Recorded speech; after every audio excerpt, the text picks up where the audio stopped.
बिस्मिल्लाहिर्रहमानिर्रहीम। Measures of dispersion means के डिस्पर्शंस के कौन कौन से मैयर्स हैं और डिस्पर्शन को मैयर करना क्यों ज़रूरी है। तो इसको समझने के लिए हम एक एग्ज़ाम्पल लेते हैं।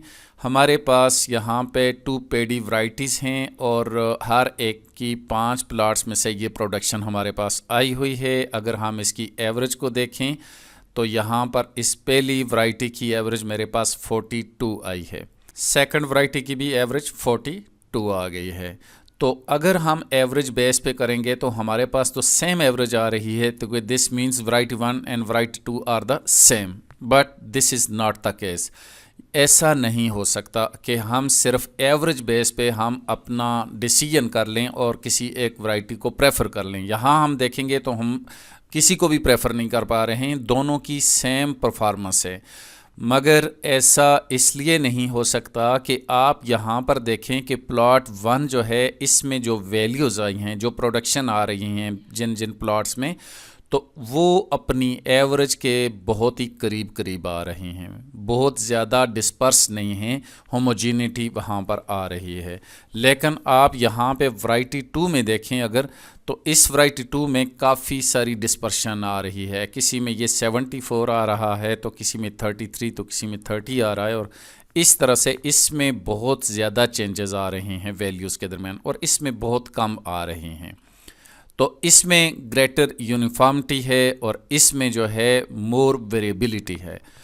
तो अब अगर हम इसको देखें कि एवरेज भी 42 है और यहाँ पे बहुत ज़्यादा चेंजेस भी नहीं आ रही हैं, which is very close to the average, तो so we will prefer the variety 1। यहाँ हम इसलिए इसको प्रेफर कर रहे हैं कि ये वैल्यूज़ या ये वैरायटी जो है दैट इज़ मोर कंसिस्टेंट। तो इससे ये साबित हुआ कि मैयर ऑफ सेंट्रल टेंडेंसी के बेस पे हम फ्रीक्वेंसी डिस्ट्रीब्यूशन को डिस्क्राइब नहीं कर सकते हैं। हमें स्कैटरनेस ऑफ ऑब्जर्वेशंस को भी अंडर कंसिडरेशन रखना पड़ेगा और उसके बाद हम डिसीजन कर सकते हैं। जैसा कि इसके नेम से ज़ाहिर हो रहा है कि measure of dispersion shows the scatterness of the data. Further, it tells the variation of the data from one and other and gives a clear idea about the distribution of the data. अब distribution of the data क्या होता है? वो ये है कि ये जैसे यहाँ पर नज़र आ रहा है, ये हम frequency distributions की हिस्टोग्राम फाइंड आउट करते हैं और उसके ऊपर एक फ्रीक्वेंसी कर्व जो ड्रा करते हैं, वहाँ से हमें फ्रीक्वेंसी डिस्ट्रीब्यूशन के डिस्ट्रीब्यूशन का पता चल जाता है। तो ये यहाँ पर डिफरेंट फॉर्मेशंस हैं फ्रीक्वेंसी डिस्ट्रीब्यूशंस की, जैसा कि आपको नज़र आ रहा है यहाँ पर। तो ये है डिस्ट्रीब्यूशंस ऑफ द डेटा है।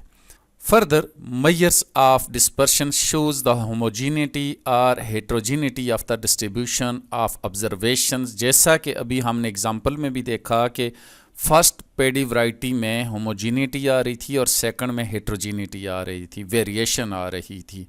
तो अब ये यहाँ पे जो डिस्ट्रीब्यूशन बना है, इसमें होमोजीनिटी वाला कौन सा डिस्ट्रीब्यूशन है, वो ये वाला है। ये यहाँ पर ये देख सकते हैं, ये क्योंकि ये अपने मीन के यहाँ पर ये करीब तरीन वैल्यूज़ हैं, बहुत ज़्यादा डिस्पर्स नहीं है, सारा डेटा यहाँ पे क्लोज है, इसलिए यहाँ पर उसकी फ्रीक्वेंसी हाई हो गई और ये पीक बन गई है। और हेट्रोजीनिटी ऑफ द डेटा जो है वो किस तरह का होता है, वो ये वाला डेटा होता है जो बहुत ज़्यादा डिस्पर्स्ड फॉर्म में होता है। यहाँ वैल्यूज़ की जो डिस्पर्शन है वो काफ़ी ज़्यादा है और इस तरह से इसकी पीक नहीं बनी, बल्कि ये सारा डेटा मिनिमम वैल्यू से लेकर मैक्सिमम वैल्यूज़ के दरमियान जो है वो फैला हुआ है। अब हम डेफिनीशन की तरफ आते हैं। तो स्कैटरनेस और variation of observations from their average is called the dispersions. तो डिस्पर्शंस की जो डेफिनीशन है वो ये बनती है। अब हम डिफरेंट मैयर्स ऑफ डिस्पर्शंस को देखते हैं। तो mainly measures of dispersions are divided into 2 categories. One is absolute measure of dispersion and other one is relative measure of dispersion. अब एब्सोल्यूट मैयर ऑफ डिस्पर्शन में जो सबसे पहला मैयर है वो है रेंज, और वो क्या होती है, मैक्सिमम वैल्यू में से मिनिमम वैल्यू लें, तो ये डिस्पर्शंस का सबसे सिंपलेस्ट मैयर है। इसके बाद सेकंड वन है क्वार्टाइल डेविएशंस। जैसे कि हमने प्रीवियस वीडियो में क्वार्टाइल्स निकाले थे वहाँ पर Q1 और Q3, तो यहाँ पर जस्ट उनका डिफरेंस लेके 2 पे डिवाइड कर देना है तो क्वार्टाइल डेविएशन आ जाता है। इसके बाद आता है मीन डेविएशन। तो मीन डेविएशंस ग्रुप डेटा के लिए भी है और अनग्रुप डेटा के लिए भी फाइंड आउट किया जा सकता है, और उसका फार्मूला ये है, आप इसको देखें, बेसिकली ये भी एक एवरेज है क्योंकि sum of the values divided by number of values हुआ है, लेकिन ये वैल्यूज़ कौन सी हैं, यहाँ पर ये डेविएशन ली हुई है वैल्यूज़ की फ्रॉम द एवरेज। तो हम इसको यूं डिफाइन कर सकते हैं, mean deviation is the average of absolute deviation of values from the average. अब वो एवरेज कौन सी होगी, बेसिकली एवरेज या तो होगी एक्स बार होगी या मीडियन होगी, तो ये आपकी चॉइस बनेगी कि कौन सी आपने एवरेज यूज़ करनी है। हम इसको mean deviation from arithmetic mean कहेंगे, तो यहाँ एवरेज की जगह पर अर्थमेटिक मीन यूज़ करेंगे, और मीन डेविएशन फ्रॉम मीडियन कहेंगे तो हम यहाँ पर इस एवरेज की जगह पर मीडियन यूज़ करेंगे। Similarly in group data. Next measure हमारे पास है variance. Variance for both ungrouped and group data. आप यहाँ पर देखें, ये भी एक किस्म की एवरेज है क्योंकि sum of the values divide by number of values हुआ है। तो हम इसको डिफाइन यूं कर सकते हैं वेरिएंस को कि it is an average of square deviation of values from the arithmetic mean. तो ये इसकी डेफिनेशन बनी है। इसी तरह से हम इसके ग्रुप डेटा का जो वेरिएंस को देख लें, वो भी इसी तरह का है, जस्ट फ्रीक्वेंसी मल्टीप्लाई हुआ है और n is equal to sum of f। इसके बाद आता है स्टैंडर्ड डेविएशंस। तो स्टैंडर्ड डेविएशन वेरिएंस के स्क्वायर रूट को कहते हैं कि square root of the variance is called standard deviations. अब हम आते हैं रिलेटिव मेजर ऑफ डिस्पर्शन में। तो रिलेटिव मेजर ऑफ डिस्पर्शन में सबसे पहले कोएफिशिएंट ऑफ रेंज, और उसका ये फार्मूला है मैक्सिमम माइनस मिनिमम, और नीचे उसका दरमियान प्लस आ जाएगा। और कोएफिशिएंट ऑफ क्वार्टाइल डेविएशन आता है, उसमें भी सेम उसी तरह का फार्मूला है। इसके बाद आता है कोएफिशिएंट ऑफ मीन डेविएशन, और कोएफिशिएंट ऑफ मीन डेविएशन में mean deviation divided by average, और ये एवरेज कौन सी होती है जिससे आप मीन डेविएशन लेते हैं। अगर आप यहाँ पर जैसे एक्स बार से लेंगे तो यहाँ पर एक्स बार को डिवाइड करेंगे, और अगर मीडियन से लेंगे तो आप यहाँ पर मीडियन को डिवाइड कर देंगे। नेक्स्ट आता है कोएफिशिएंट ऑफ वेरिएशंस। तो कोएफिशिएंट ऑफ वेरिएशन में standard deviation over arithmetic mean multiplied by 100।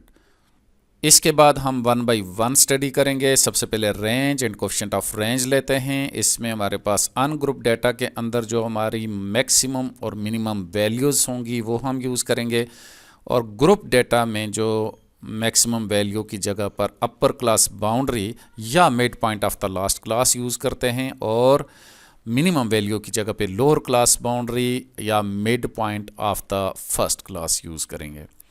तो हमारे पास डेटा है, ये हमारे अनग्रुप डेटा हो गया। इसमें मैक्सिमम वैल्यू और मिनिमम वैल्यू का डिफरेंस लेंगे, रेंज हो जाएगा, और इस पर उनका सम डिवाइड करेंगे तो कोएफिशिएंट ऑफ रेंज हो जाएगा।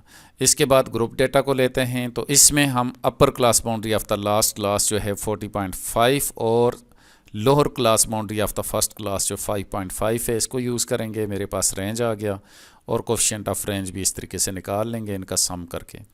या अगर आप मिड पॉइंट से करना चाहते हैं तो इसमें आपके पास मिड पॉइंट की मैक्सिमम वैल्यू 38 है, मिनिमम वैल्यू जो है ना वो 8 है, उसको यूज़ कर लें, और इस तरीके से भी आप रेंज का फार्मूला यूज़ कर सकते हैं और कोएफिशिएंट ऑफ रेंज भी फाइंड आउट कर सकते हैं। नेक्स्ट हम क्वार्टाइल डेविएशन और कोएफिशिएंट ऑफ क्वार्टाइल लेते हैं। इसमें अनग्रुप डेटा लिया, क्वार्टाइल डेविएशन का फार्मूला यूज़ किया।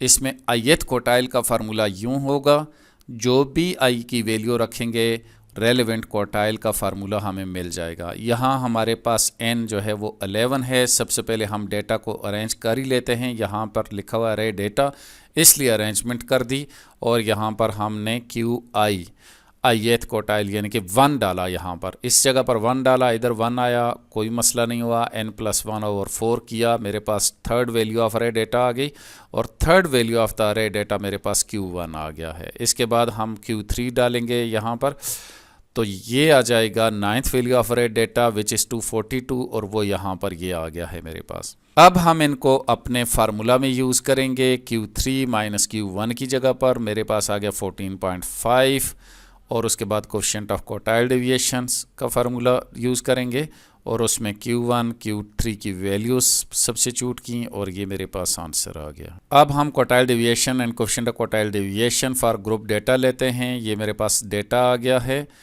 क्वार्टाइल डेविएशन का फार्मूला है, ये कोएफिशिएंट ऑफ क्वार्टाइल डेविएशन का फार्मूला है।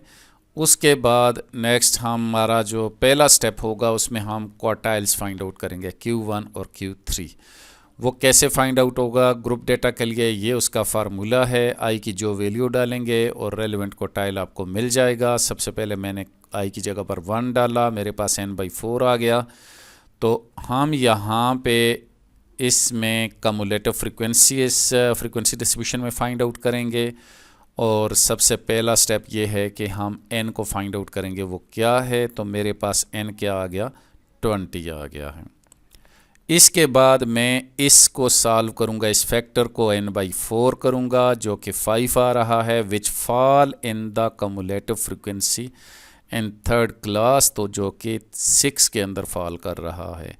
इससे मुझे पता ये चला कि ये मेरे पास फर्स्ट क्वार्टाइल क्लास हो गई, ये इसलिए यहाँ पर L मेरे पास 15.5 हो गया, वो डिटेक्ट किया। नेक्स्ट हमने इसका इंटरवल फाइंड आउट करना है जो कि 20.5 माइनस 15.5, ये है 20.5 और ये है 15.5। तो इसका डिफरेंस लिया। इसके बाद हम F लेंगे जो कि मेरे पास यहाँ पर आ जाएगी ये 3। नेक्स्ट हम कम्युलेटिव फ्रीक्वेंसी लेंगे जो कि मेरे पास यहाँ पर आ गई है ये वाला 3। तो इस तरह से हमने तमाम वैल्यूज़ फाइंड आउट कर ली, उनको यहाँ फार्मूले में डाला। Q1 आ गया 23.83, वो यहाँ पर लिखा। अब हम Q3 फाइंड आउट करेंगे और Q3 भी उसी तरह से फाइंड आउट करेंगे कि यहाँ पर इस फैक्टर को हम सबसे पहले निकालेंगे जो कि 15 आया, लिहाजा ये मेरी क्लास आ गई। यहाँ से L फाइंड आउट हो जाएगा, इंटरवल भी फाइंड आउट हो जाएगा और कम्युलेटिव फ्रीक्वेंसी भी फाइंड आउट हो जाएगी और फ्रीक्वेंसी भी फाइंड आउट हो जाएगी। तो ये देखें ये फ्रीक्वेंसी आ गई और इस तरह से कम्युलेटिव फ्रीक्वेंसी जो है वो यहाँ पर 11 आ गई है। तो अब इन वैल्यूज़ को यहाँ पर हम सब्स्टिट्यूट कर लेते हैं। तो ये मेरे पास Q3 भी आ गया है। तो ये दोनों Q3 और Q1 की वैल्यूज़ आ गई हैं, उनको हमने यहाँ पर फार्मूले में डालेंगे। मेरे पास ये आंसर आ गया क्वार्टाइल डेविएशन का। कोएफिशिएंट ऑफ क्वार्टाइल डेविएशन में इनके सम भी डाल देंगे, तो ये मेरे पास coefficient of quartile deviation for the group data जो है ना ये आ जाएगा। Next mean deviation from arithmetic mean लिया, तो मीन डेविएशन का फार्मूला लिया। तो इस एवरेज की जगह पर हम अर्थमेटिक मीन रख लेते हैं ऐसे केस में। इस डेटा का सबसे पहले हम क्या करेंगे, अर्थमेटिक मीन लेंगे, यहाँ पर सम किया, सम को यहाँ रखा, n पर डिवाइड किया, मेरे पास मीन आ गया 31 आ गया है। अब इस 31 को तमाम वैल्यूज़ में से सब्ट्रैक्ट करेंगे तो मेरे पास ये वैल्यूज़ आ गई। सम हमेशा इसका 0 के इक्वल होगा। तो हम इसकी एब्सलूट वैल्यू ले लेते हैं, यहाँ पर नेगेटिव को पॉजिटिव कंसीडर करके सम किया, वो मेरे पास 62 आ गया। इसको मैंने यहाँ न्यूमरेटर में डाला और n पर डिवाइड किया तो मेरे पास मीन डेविएशन 6.9 आ गई है। अब कोएफिशिएंट ऑफ मीन डेविएशंस, तो mean deviation divide by average, तो एवरेज मैंने यहाँ पर x बार ली, इसलिए मैं इस 31 पर इसका आंसर को डिवाइड करूँगा तो मेरे पास ये कोएफिशिएंट ऑफ मीन डेविएशन आ जाएगी विच इज़ इक्वल टू 0.22। तो ये आ गई coefficient of mean deviations for ungroup data. अब मैं लेता हूँ mean deviation from median for ungroup data. तो यहाँ पर हमने एवरेज की जगह मीडियन रखा। अब उसी डेटा का हम सबसे पहले मीडियन ले लेंगे। मीडियन मेरे पास यहाँ पर 33 आ गया है यहाँ पर, और यहाँ पर हमने इन वैल्यूज़ में से अब मीडियन को सब्ट्रैक्ट करेंगे, वो मेरे पास ये आ गया है सम इसका।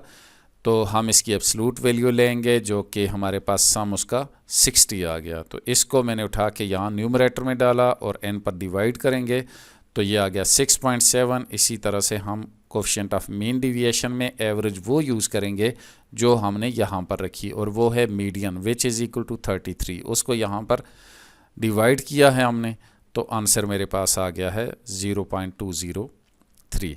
नेक्स्ट हम mean deviation from arithmetic mean for group data ले लेते हैं, और ये मेरे पास फार्मूला है। एवरेज की जगह पर x बार लिखा, इसके बाद मैंने डेटा लिया। इस डेटा में से हम सबसे पहले एवरेज लेते हैं। एवरेज मेरे पास आ गई 24.5। इस 24.5 को इन मिड पॉइंट्स में से सब्ट्रैक्ट करेंगे, मेरे पास ये आ गया। एब्सलूट वैल्यू लेंगे, इन एब्सलूट वैल्यूज़ को मल्टीप्लाई करेंगे फ्रीक्वेंसी के साथ विच इज़ इक्वल टू 133 आ गया है। तो इसको अब हम इस फार्मूले में रखेंगे, ये जो फार्मूला यूज़ किया था हमने यहाँ पर, तो न्यूमरेटर में ये 133 रखा, नीचे सम ऑफ एफ में सम ऑफ द फ्रीक्वेंसी डाला और ये मेरे पास आंसर आ गया 6.65। अब हम कोफिशिएंट ऑफ मीन डिविएशन लेते हैं और कोफिशिएंट ऑफ मीन डिविएशन में mean deviation over arithmetic mean use करेंगे, तो ये मेरे पास आंसर आ गया 0.271 आ गया है। अब mean deviation from median for group data use करेंगे, तो सबसे पहले हम यहाँ पर क्या करते हैं कि ये मेरे पास फ्रीक्वेंसी डिस्ट्रीब्यूशन आ गया है, इसमें से कमुलेटिव फ्रीक्वेंसी करके जस्ट लाइक क्वार्टाइल्स हम यहाँ से मीडियन फाइंड आउट कर लेते हैं यहाँ पर। तो ये मेरे पास मीडियन यहाँ से फाइंड आउट करने के बाद ये वैल्यू आ गई है।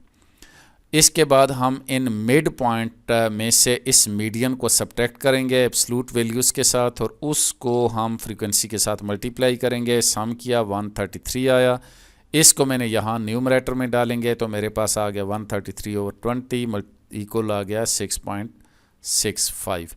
इसके बाद coefficient of mean deviation over average, तो एवरेज की जगह पर हम मीडियन यूज़ करेंगे और ये मेरे पास आंसर आ गया है 0.271। और ये बाई चांस ये आंसर मीडियन और मीन वाला coefficient of mean deviation same आ गया। हमेशा ऐसा नहीं होता, वजह उसकी ये है कि यहाँ पर मीन और मीडियन इक्वल आ गए थे, इस वजह से ये आंसर भी मैच कर गए। लेकिन हर जगह पर ऐसा नहीं होगा, डिफरेंट क्वेश्चन में डिफरेंट हो सकता है। अब हम वेरिएंस फॉर अनग्रुप डेटा लेते हैं, तो इसका फार्मूला ये है, लेकिन अगर आप इसको ओपन करें तो ये वाला फार्मूला भी बनता है और कैलकुलेशन पर्पज़ के लिए ये ज़्यादा बेहतर फार्मूला है। मेरे पास अनग्रुप डेटा है, इसको मैंने x को यूँ लिखा, उसके बाद x का स्क्वायर किया, सम किया, इस फार्मूले में जस्ट सब्स्टिट्यूट किया तो मेरे पास s स्क्वायर ये मेरे पास आ गया है। और इसका स्टैंडर्ड डिविएशन अगर हम निकालें तो जस्ट वेरिएंस का स्क्वायर रूट ले लेंगे तो मेरे पास ये आंसर आ गया 7.5 आ गया है। इसके बाद कोफिशिएंट ऑफ वेरिएशन लेते हैं, स्टैंडर्ड डिविएशन ओवर मीन, तो इसका जो मीन है मेरे पास वो 31 आता है, ऑलरेडी हम कैलकुलेट कर चुके हैं प्रीवियसली, तो इसको जस्ट मल्टीप्लाई कर लेंगे तो ये मेरे पास 24.2 आ गया है। तो इस तरह से आप coefficient of variation find out कर सकते हैं। अब हम वेरिएंस फॉर ग्रुप डेटा लेते हैं और इसमें मेरे पास जो फार्मूला है वो ये है, अगर इसको ओपन करें तो ये वाला फार्मूला कैलकुलेशन पर्पज़ के लिए बेटर फार्मूला है। तो ये मेरे पास डेटा है और इस डेटा को हम सबसे पहले यहाँ पर ये नेसेसरी कैलकुलेशंस कर लेते हैं। वो क्या है, f(x) को मल्टीप्लाई कर लेते हैं और f(x²) भी कर लेते हैं, ये दोनों कर लिए मैंने, सम किया, ये मेरे पास आंसर्स आ गए हैं। इनको उठा के यहाँ पर फार्मूले में सब्स्टिट्यूट कर लेते हैं तो मेरे पास ये आंसर आ रहा है 65.25। स्टैंडर्ड डिविएशन लेते हैं, अंडर रूट किया, मेरे पास आंसर आया 8.1। इसके बाद कोफिशिएंट ऑफ वेरिएशन ले लेते हैं, तो standard deviation over arithmetic mean किया, मल्टीप्लाई बाई 100 किया, तो ये मेरे पास आंसर आ गया है 33.1 आ जाएगा। तो ये है variance, standard deviation and coefficient of variation find out करने का तरीका।